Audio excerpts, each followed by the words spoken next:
Hello everyone, and welcome back to my channel. Today, we are going to watch about the how to talk to a guy.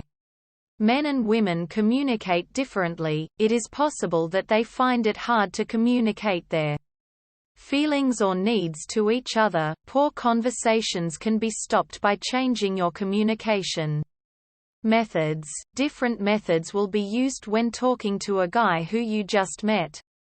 A man in a relationship, or in your job. You can improve your communication skills with the opposite sex by practicing simple communication techniques.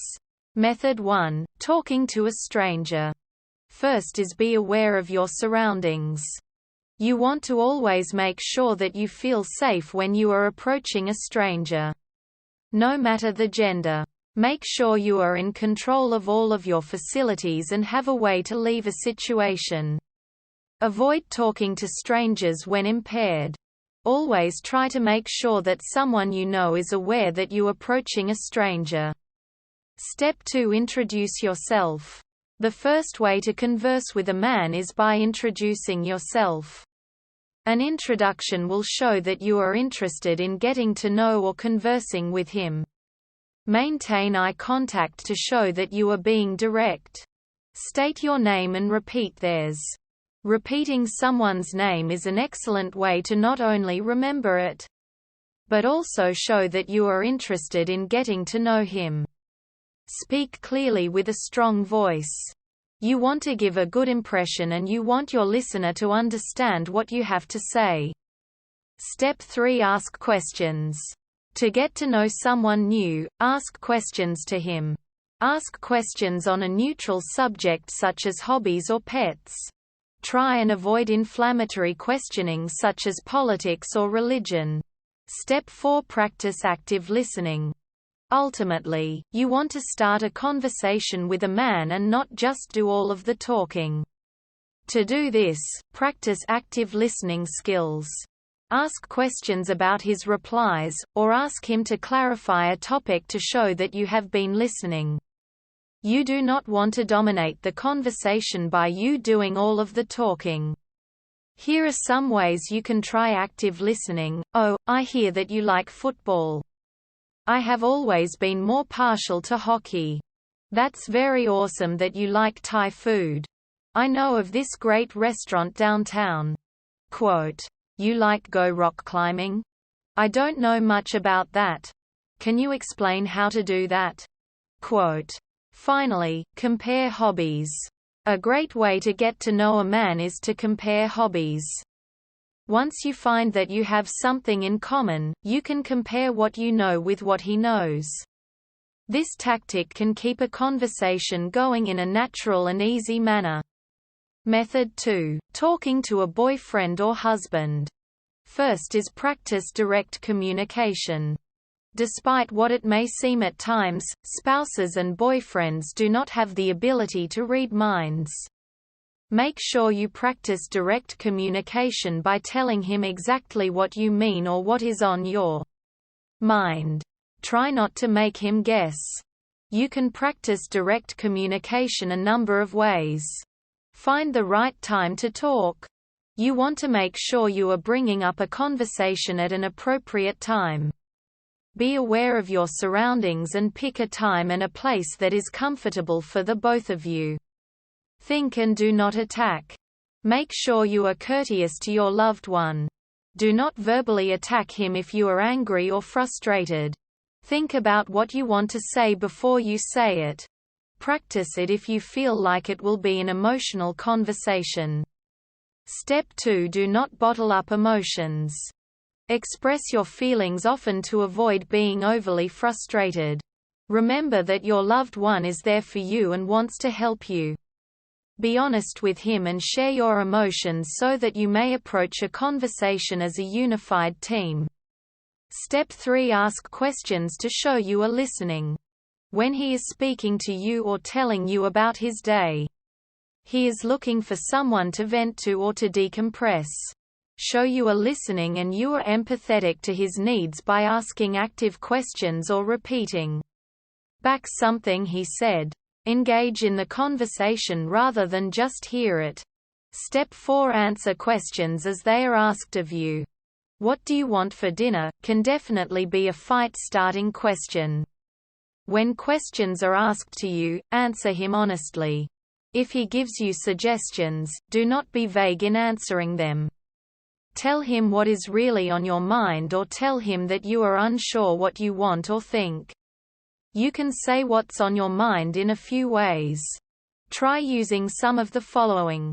"I appreciate that you suggested pizza for dinner tonight. But I'm not sure what I'm in the mood to eat tonight. Can we name a few options and I can tell you what sounds good?" Quote, "No. Sorry. I am not feeling like being social tonight.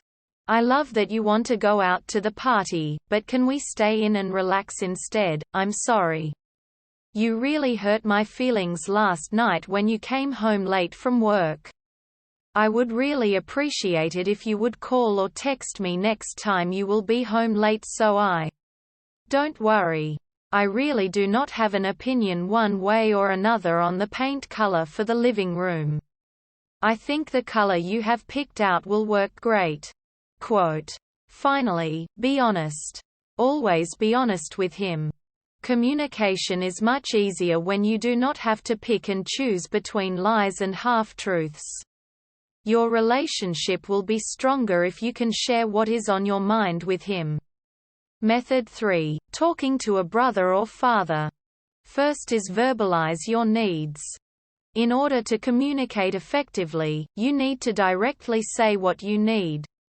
Your family member can respond to these needs easier if he knows exactly what it is you are asking. Step 2. Utilize body language and non-verbal cues.